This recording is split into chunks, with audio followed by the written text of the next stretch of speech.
Тож далі говоримо про наслідки. Останні удари саме по московському НПЗ. Нагадаємо, що вже і Генштаб Збройних сил України підтвердив ось цю атаку напередодні. А от що сказали у Міноборони РФ? Вони заявили, що російська ППО за останню добу нібито збила майже 990 українських дронів, 4 ракети великої дальності «Фламінго» та 10 керованих авіабомб. Про це йдеться у зведенні російського оборонного відомства у соціальній мережі «Макс».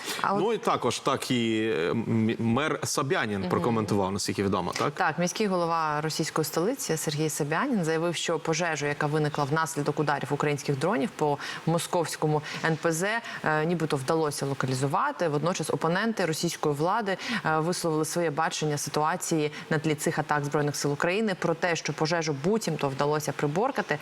Мер Москви, треба сказати, написав в Телеграм.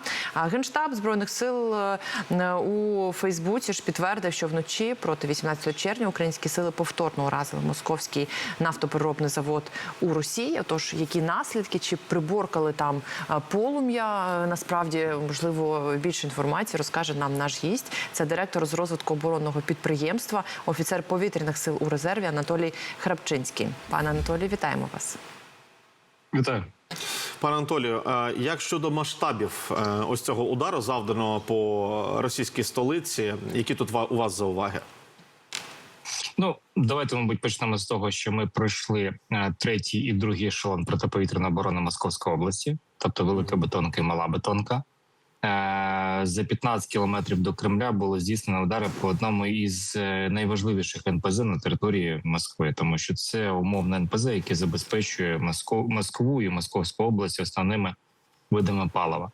Відповідно, ми кажемо про значимість цієї події, тому що наявність таких відео і фото, як злітають колпаки з резервуарів, відповідно дає розуміти, що це не просто там якісь займання на НПЗ, а це наслідок дій з боку Російської Федерації по території України. І відповідно війна вже на території Російської Федерації. Давайте пригадаємо удари по НПЗ напередодні Пітерського економічного форуму. Відповідно, ми розуміємо, що це вже зовсім інший настрій у росіян і у еліт російських, які розуміють, що зараз буде так фактично щоденно. Хоча за останній час треба зауважити, що кількість ударів з нашого боку по території Російської Федерації суттєво зросла. І можна казати про щоденний удар або щоденно якесь НПЗ в Російській Федерації горить. А більше того, вже і починаються удари по заводах. Тому я би казав про те, що це доволі успішне дії з нашого боку. Треба додатково рахувати, скільки було витрачено ворогом ракет-інтерцепторів для того, щоб перехопити, тому що у ворога є суттєво обмежені можливості. Знов-таки всі бачили пролітаючу ракету повз дрон, тобто яка не влучила в дрон. І тут треба зауважити, що Російська Федерація свого часу, коли приймала на озброєння системи «Панцер», які передбачали умовне перехоплення таких дронів, то російські інженери обгортали фольгою дрони для того, щоб вони краще бачились на засобах радіолокації. Відповідно, от такі наслідки, коли вони не бачать повітряної цілі, промахуються ракети, мають свої для нас плюси. Відповідно, давайте пригадаємо, як тривалий час ворог використовує С-300 ракети, С-400 для ударів по території України. І це має прямі наслідки щодо відсутності, наприклад, можливості відбиття українських атак, тому що виснаженість протиповітряної оборони навпряму впливає на спроможність Російської Федерації захищати свій повітряний простір. Тобто в них також брак ресурсів є і брак ракет для ППО? Тут не тільки брак ресурсів, тут давайте зауважимо, що є інформація з приводу того, що росіяни вже починають знімати зі складів неліквід, те, що йшло на списання. Відповідно, воно працює не по повітряних цілях, а по російських будинках. І плюс треба казати про те, що технологічно все ж таки рішення, які використовуються Російською Федерацією, не такі вже і аналогів нет, і не такі вже надійний для того, щоб перехоплювати повітряні цілі.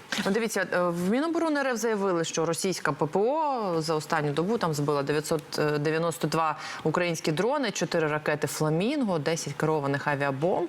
Якщо говорити про, тут розуміємо, що тут їхні підрахунки, вони можуть бути своєрідними, так, але з точки зору того, а чим же ж Україна вразила НПЗ, а які це дрони, а чи дійсно це «Фламінго», чи є зараз, що ви можете сказати, що це могло бути за зброя, якою Україна такі успішні удари зробила? Давайте почнемо з того, що є велика кількість оприлюднених відео, де ми можемо побачити там і FP1, і інші засоби, які дозволяють наносити такі глибинні удари. Тут би я наприклад, не розподіляв би по назвам компанії, тому що знов таки більшість української інженерії зараз працює над створенням рішень, які дозволяють нам бити вглиб території Російської Федерації. І якщо ми кажемо про дрон, то це кінцевий продукт, то треба пригадувати, що є велика кількість інженерів, які працюють над тим, щоб засоби навігації могли обходити складні щільні завади з боку засобів радіоелектронної боротьби ворога і так далі. Тому там насправді велика школа інженерії, яка велика кількість інженерів, які працюють над створенням цих продуктів і в різних компаніях, тому що компанія може виробляти, наприклад, навігацію, водночас бути імплементована в різні засоби повітряного нападу. І вони мають вагоме значення для того, щоб долітати до території Російської Федерації. Тому що давайте пригадаємо, що за цей рік Україна насправді дивує весь світ своєю спроможністю щодо ударів вглиб території Російської Федерації. Ми практично щоденно б'ємо по Росії, і Росія втрачає колосальні кількості спроможності щодо переробки нафти, складів з НПЗ, і додатково вже страдають виробничі потужності оборони. Пане Анатолію, маючи вже ось такий досвід, так, який вже підтверджений нашим Генштабом Збройних сил України, які це зараз створює передумови і водночас як це зараз описує нашу здатність надалі планувати такі складні операції, кількісні, і про яку зараз про яке саме бойове навантаження може йтися, коли ми говоримо про такі масштабні операції? Давайте ми почнемо з того, що Європа на нещодавні заяви Європи, вони готові далі фінансувати Україну стосовно деяких українських розробок, тому що ми суттєво залежні фінансово. Це дозволяє нам масштабувати рішення, які себе вже ефективно зарекомендували на лінії боєзіткнення або на території Російської Федерації. І відповідно це дозволяє нам і далі бити по території Російської Федерації. Тут треба зауважити, що ми бачимо навіть риторику з боку західних країн, як вона суттєво помінялася. Вони вже хочуть виробляти разом з Україною зброю. Вони зацікавлені в українських рішеннях. Тому що ми бачимо суттєву обмеженість що європейських, що, наприклад, американських компаній щодо можливості виробляти будь-яку зброю, тому що 39-денна війна на Близькому Сході призвела до того, що ті запаси, які витратили Сполучені Штати на цю війну, вони можуть відновити лише до 30-го року в кращому. А це і томагавки, це і ракети-інтерцептори до систем Петріотів. Тому я би казав про те, що у нас є непогані перспективи, але ключовим залишається це можливість взаємодії з європейськими країнами, тому що на прикладі анонсованої системи протиракетного захисту Фрая тут треба зауважити, що вона моделює систему, коли як в малий ППО, це коли ми почали використовувати дрони-інтерцептори проти ударних безпілотників російських, але при цьому ми використовуємо велику кількість сенсорів і засобів радіолокації європейського або там американського і інших зразків, але при цьому здешевили засіб ураження. В даному випадку, якщо ми кажемо про антибалістику, відбувається те саме. Тобто ми винайшли дешеве рішення у вигляді ракети-інтерцептора протибалістичної.